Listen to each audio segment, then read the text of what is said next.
Hola, bienvenidos y bienvenidas. En esta oportunidad queremos trabajar en nuestro canal sobre fe y ciudadanía, un tema que nos es común, que nos es de interés para todos y todas, y sobre todo tratándolo en el contexto de lo que está pasando en nuestro país y de cómo estamos abordando la experiencia de la democracia y de la institucionalidad en el país.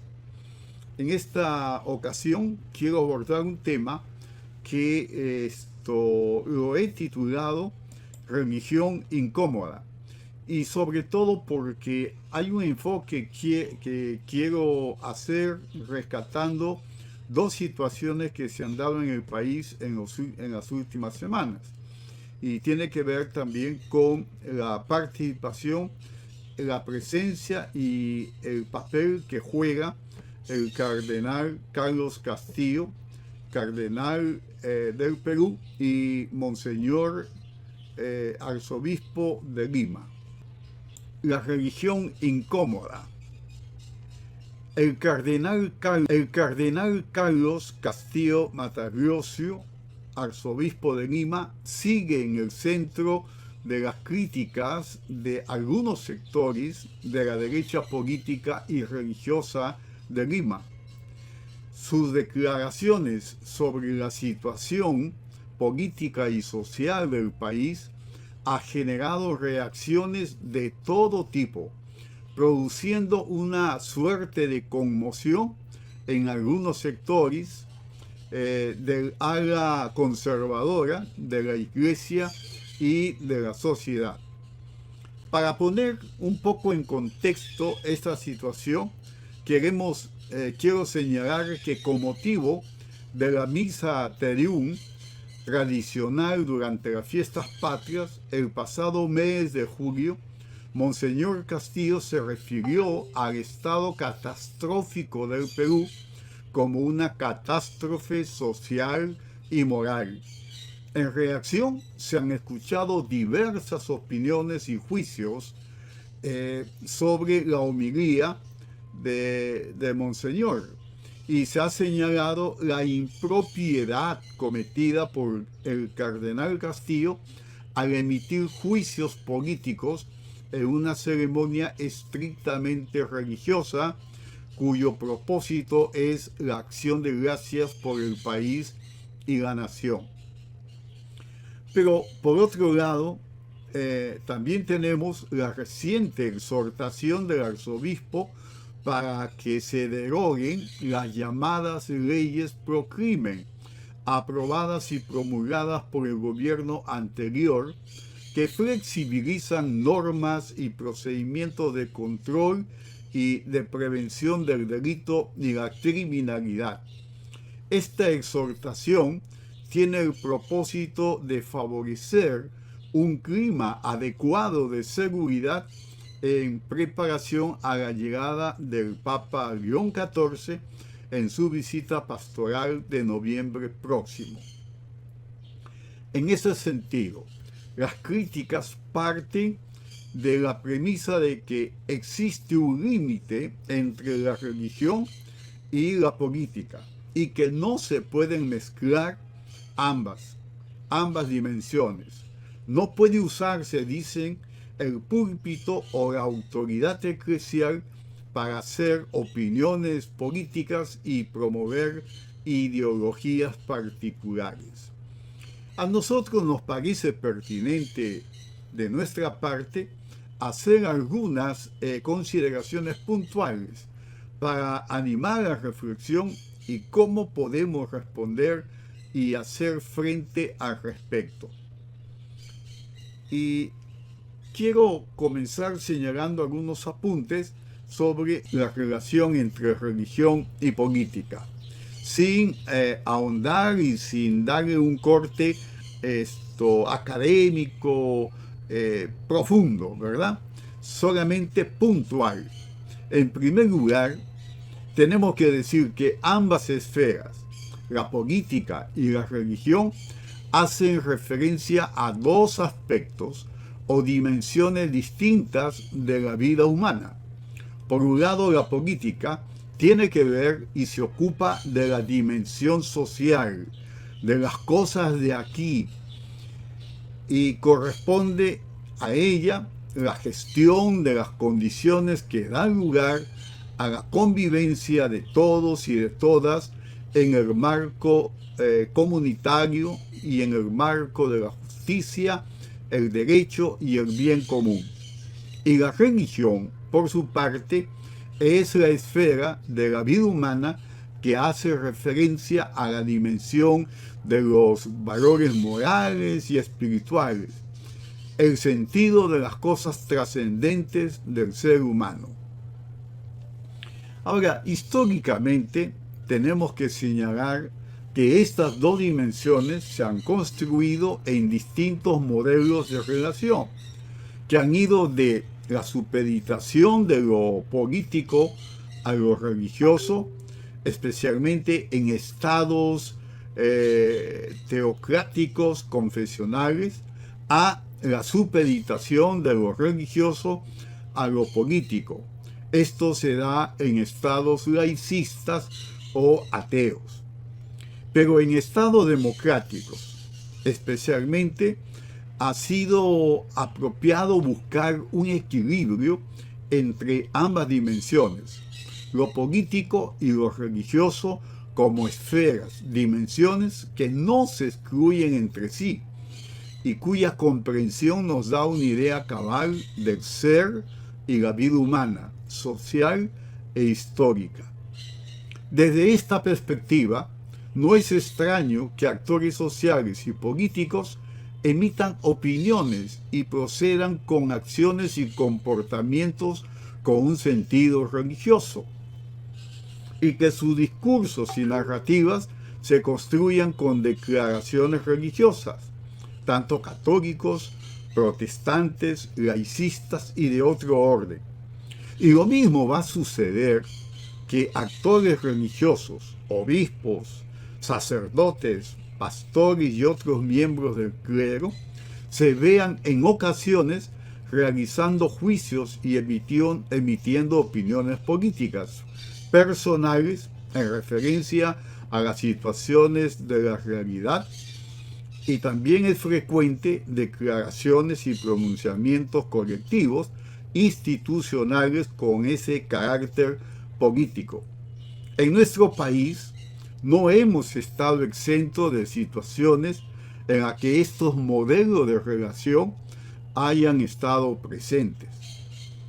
Y menciono dos actividades, dos acciones donde podemos tener una idea de cómo se construye esta relación. Por ejemplo, la misa Te Deum. Por un lado, es una expresión histórica de la relación entre Estado, sociedad e Iglesia. La misa Te Deum es una actividad, una celebración católica que tiene lugar el mismo 28 de junio de cada año, conmemorando la independencia y la fundación de la República. Esta ceremonia fue instituida por el general José de San Martín y solo a mediados del siglo XIX se institucionalizó como parte del calendario estatal, con la responsabilidad de su cumplimiento por la Iglesia Católica. Y otro evento reciente que se ha institucionalizado es la ceremonia de acción de gracias evangélica. En los últimos años, esta ceremonia se viene realizando habiendo sido organizada y es organizada por las iglesias evangélicas desde el año 2006 y fue oficializada, institucionalizada en el año 2010 por el gobierno del presidente Alan García Pérez, mediante Decreto Supremo 079-2010 de la PCM, pasando a formar parte también del protocolo de las celebraciones por fiestas patrias. Como podemos ver, ambas actividades y celebraciones se dan en un contexto estatal y no están exentas de connotaciones religiosas políticas. Ahora, una consideración más profunda de las motivaciones de ambas ceremonias nos lleva a constatar en ellas la relación que se establece entre la religión y la política.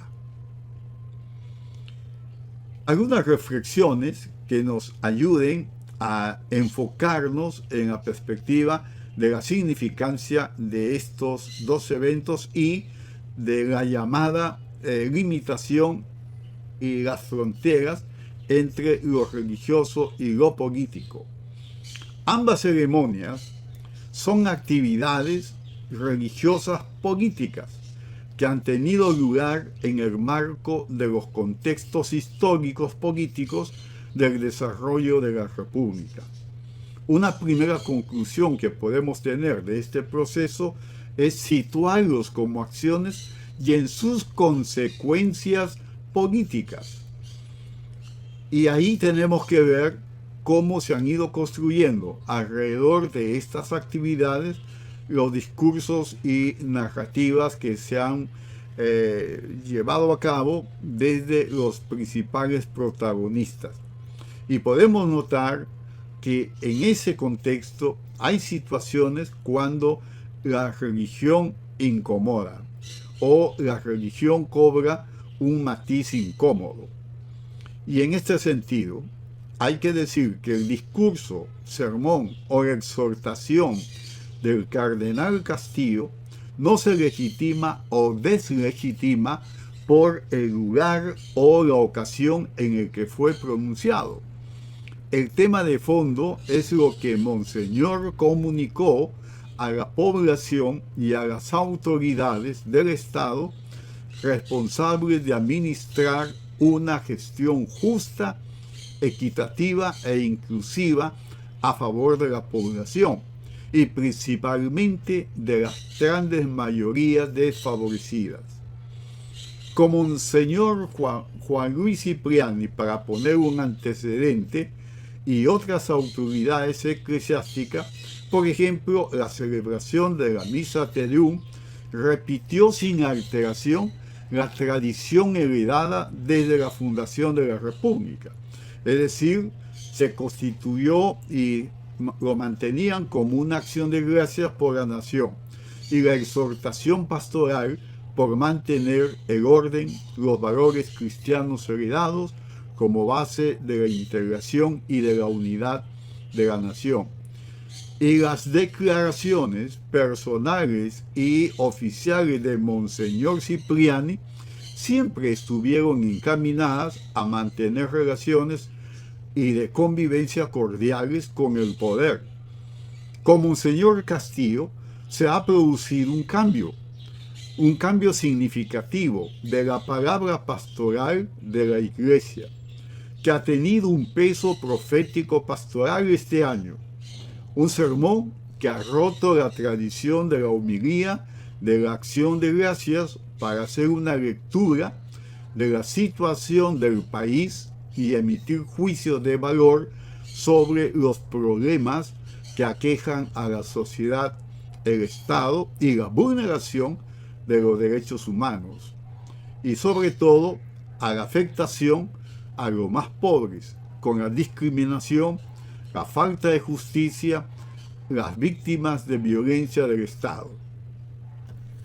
Un sector de la población y del aparato estatal han criticado esta posición del prelado como una injerencia política que deslegitima el papel de la Iglesia.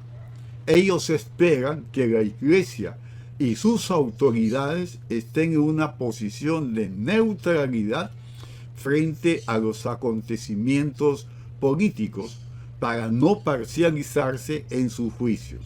Lo que hay que señalar es que Monseñor Castillo es conocedor y es muy comprometido con la realidad y problemática social y política del país.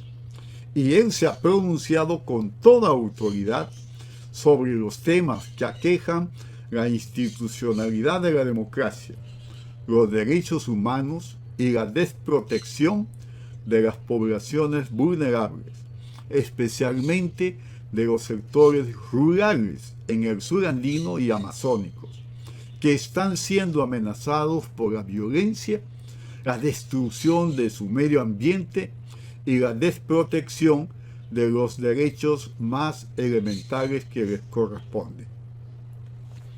Es evidente también, y lo debe ser para muchos, que en la sucesión arzobispal, Monseñor Castillo viene de una vertiente pastoral y teológica alternativa y de renovación eclesial con un compromiso con los pobres, a quienes ha venido sirviendo desde su experiencia pastoral previa, una corriente pastoral que en las décadas de los 60 y 70 en el siglo pasado ha sido un factor determinante para la conversión de la Iglesia, para ponerla al servicio de los pobres y de los sin poder. En este contexto, paradójicamente, la Iglesia que los sectores sociales y políticos quieren ver y reconocer celebrando ceremonias de acción de gracias tradicionales con discursos, sermones y exhortaciones que no incomodan y que permiten la tranquilidad y el sosiego espiritual, hoy se ha trasladado en este contexto al templo evangélico, con pastores y predicadores evangélicos que invocan el nombre de Dios y su palabra para legitimar y no hacer ruido en el poder. En ese sentido, hay también un señalamiento que me permito apuntar, que en la pluralidad de religiones e iglesias en el país, hoy estamos ante escenarios donde diferentes dioses se confrontan y colisionan, dependiendo de dónde se ubican en el escenario y los procesos sociales y políticos, y de qué partido toman parte. Esto no es nuevo, siempre ha sido así, y en absoluto va a seguir evolucionando y adoptando diferentes formas y matices.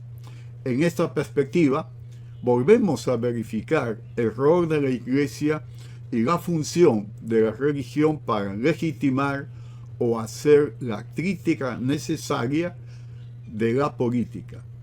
Por eso consideramos que una crítica y un ataque que se haga a Monseñor Carlos Castillo por haber dicho lo que ha dicho y asumir un rol profético, pastoral, de cara a la realidad, a las situaciones que vive el país, nos parecen sumamente exageradas e incomprensibles de lo que significa el fenómeno de la religión y la política. Hay religiones que responden a la comodidad en la que queremos vivir, pero hay también religiones que, como en la política, nos plantean situaciones y papeles más críticos y que van a ser siempre incómodas. Gracias por visitarnos en este canal, por estar con nosotros en estas emisiones, y esperamos que nos sigan acompañando. Y esperamos que ustedes también nos den un like y, si es posible, inviten a otras personas, compartan este video para que vayamos creciendo como una comunidad. Por mi parte, les dejo y queremos que nos encontremos en otra nueva oportunidad.